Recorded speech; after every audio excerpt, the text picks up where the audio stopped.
कि अल्लाह के घर में देर है लेकिन अंधेर नहीं है। इसीलिए बिल्कुल हम आगे बढ़ेंगे। ये देश सभी का है, ये देश हमारा है। इस देश को महफूज रखेंगे। इसमें हम अपने आखिरी खून का बूंद तक भी लड़ते रहेंगे, लेकिन कहीं कॉम्प्रोमाइज नहीं होंगे। इसका हमारे गंगा जमुना तहजीब, हमारा देश के परंपरा, हमारे तारीख, इसको कोई भी बदल नहीं सकता। बदलने का कोई कोशिश किया वो खत्म हो जाएगा, लेकिन देश खत्म कभी नहीं होगा। इसमें मेरे बात पे विश्वास रखिए।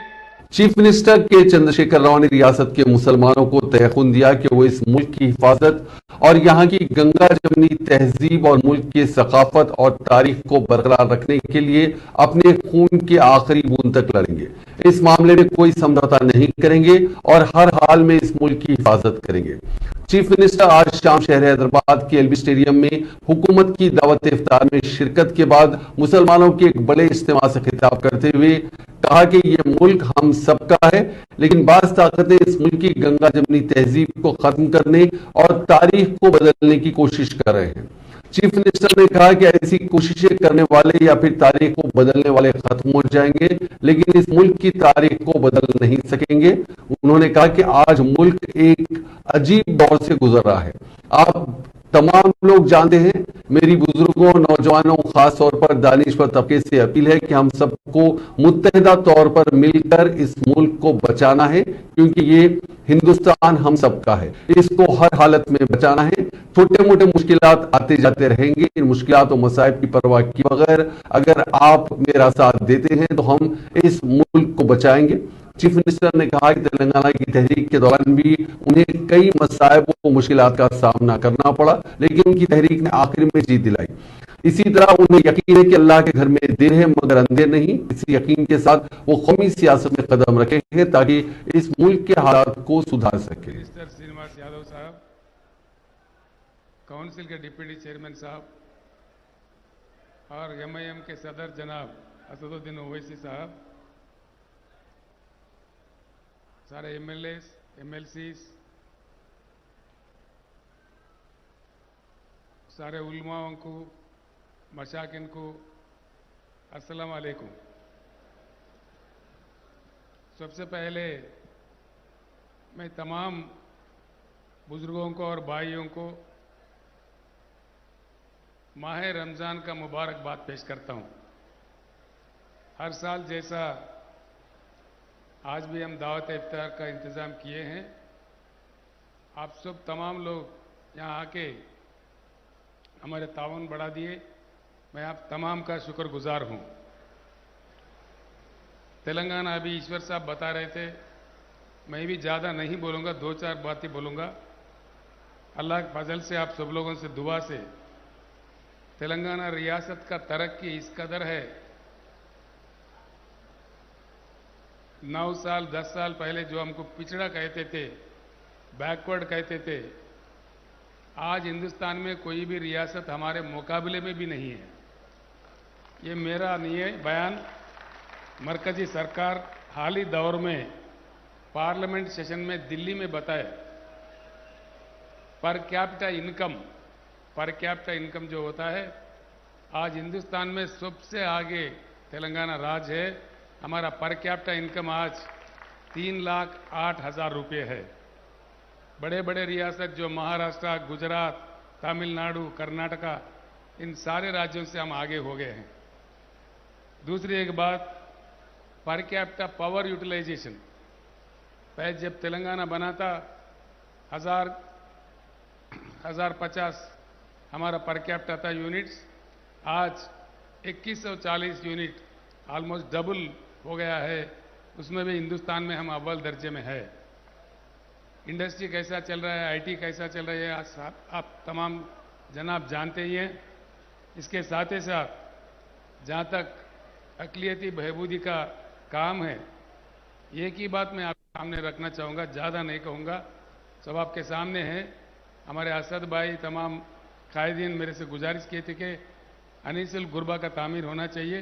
अब तैयार हो गया बहुत ही अच्छे अंदाज में, वो बिल्कुल अब हमारे सामने खड़ा हुआ है।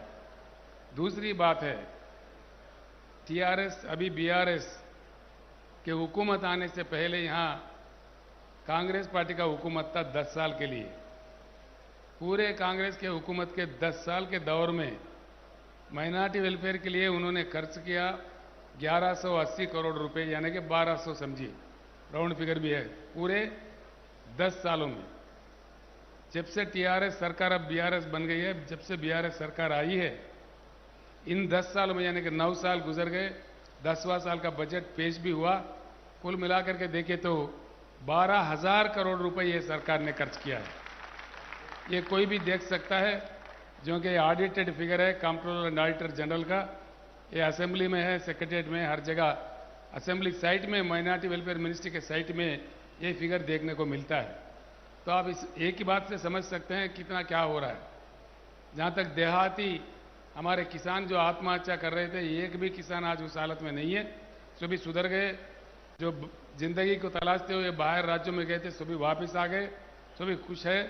और आज मैं फकर से कहना चाहता हूं आपके सामने, दान का जो खेत होता है हिंदुस्तान में आज 94 लाख में, यानी कि 94 लाख एकड़ में खेती हुआ है धान का।